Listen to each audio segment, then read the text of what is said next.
Hello everyone, my name is Tim Kendall. I am Professor of English at the University of Exeter, and I also oversee the university's archives. And actually it's that I want to talk about today, because I want to give a sense of one of not only my own research, but one of the ways in which Exeter is maybe slightly different from other universities.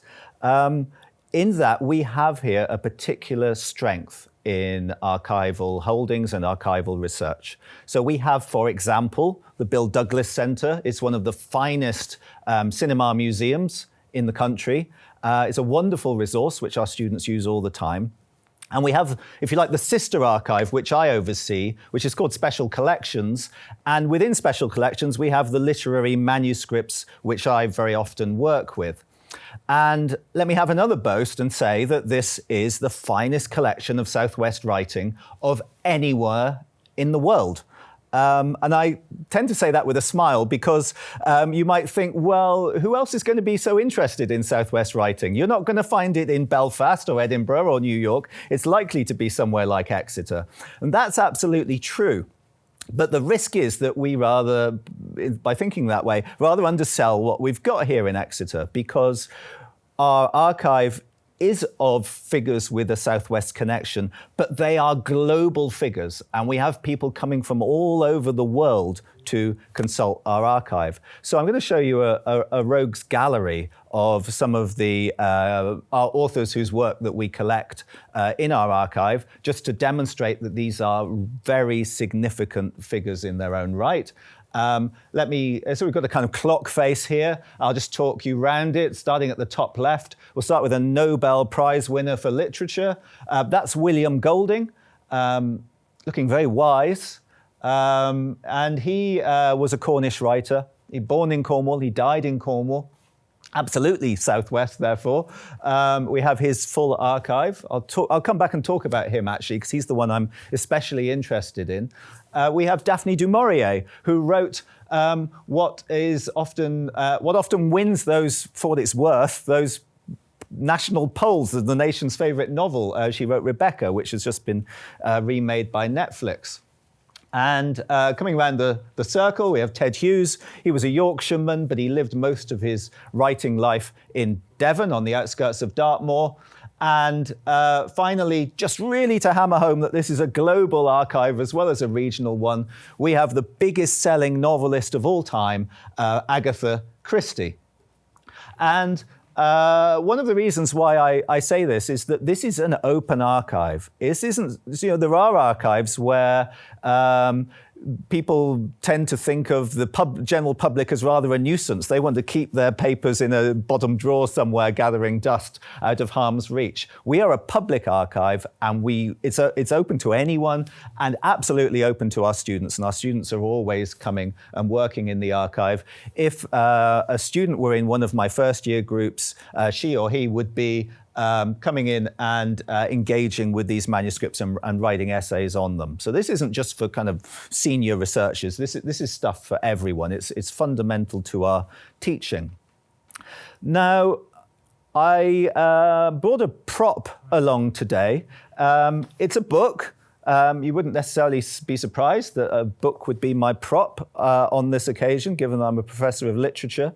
And I want to talk about, if you like, the relationship between the book and the archive. Because here's a book, as you can see, it's Lord of the Flies. It's been translated into 40, 50 languages. It's sold millions of copies around the globe. You tap Lord of the Flies Donald Trump into Google and you'll get millions and millions of hits. And we all know what, even if we haven't read the book, we know what the phrase means, Lord of the Flies. And the book is actually, despite being a marvelous invention, one of the great inventions of humankind. The book is something that's portable, that fits in your hand, that you can carry with you wherever you go, that's not too heavy. In one sense, it actually, I think, distorts the nature of the artistic process, because any of us who write know that making art is not easy. It's messy, it's chaotic, it's full of dead ends, it's full of despair and ripping your hair out. And in the Golding archive, we've got, for example, parts of novels that must have taken him months and years to write that he abandoned because he decided they weren't good enough. So there are always these false starts. And of course, even for the published book, like Lord of the Flies, there are multiple drafts, each one fundamentally different from the last. And so when you go into an archive and you do your research, you realize that the package that you're given at the end of the process that you buy in the bookshop, it doesn't tell you the story of the struggle and the perseverance that went on to produce it.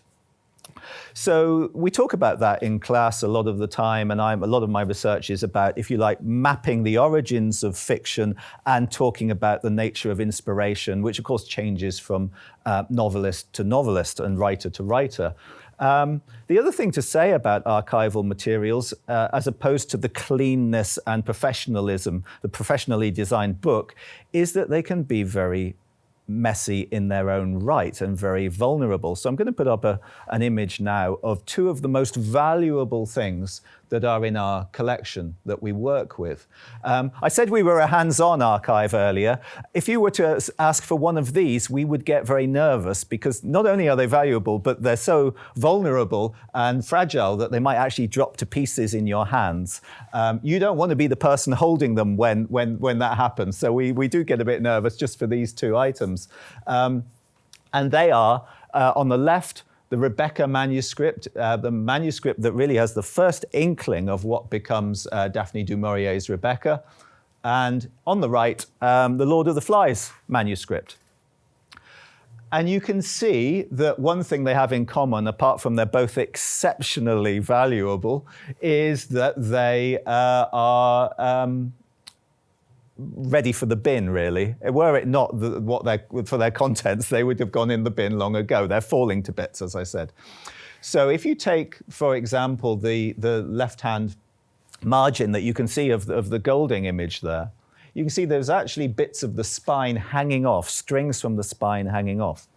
And one of the things that we do I do in my research and in teaching as well, is we talk about the materiality of the object. It's not just the words on the page that can tell a story. The object itself can tell a story. And what happened in this case is that Golding was a school teacher in Bishop Wordsworth School in Salisbury at the time when he wrote Lord of the Flies. He was in his 40s, he was fed up, he didn't greatly care for teaching. I can't imagine such a mindset, but anyway, that was his situation. And he was writing fiction in his spare time, and sometimes even in class. He'd give the class something to read and he'd be writing the novels at the front. And he would write in school exercise book, a Bishop Wordsworth school exercise book.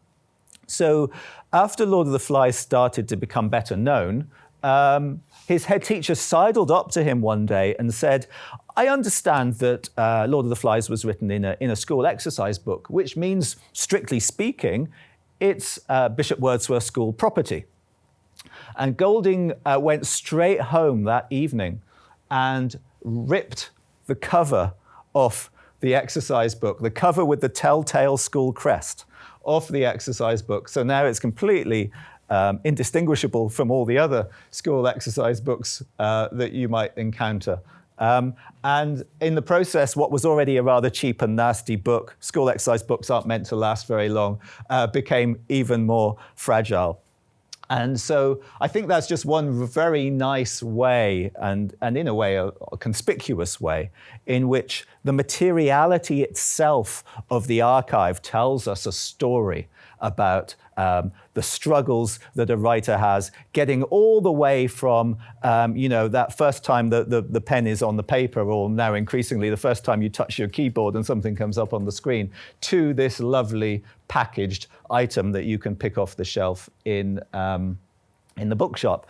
And I would just end by saying as well that, I admire, you wouldn't be surprised that I say this, I admire authors hugely, great authors hugely. They need genius, and what they need more than anything is perseverance. And for me, this doesn't remove the magic of inspiration. It actually makes me even more grateful to them and admiring of them, that they've managed to get through all of those obstacles, all of those dead ends, all of those frustrations, and nevertheless produce what seems like it's come down kind of divinely inspired from a mountaintop. So for me, it actually enhances my appreciation of the finished product and takes nothing away from it. So I hope you've enjoyed the talk, and thank you very much for listening.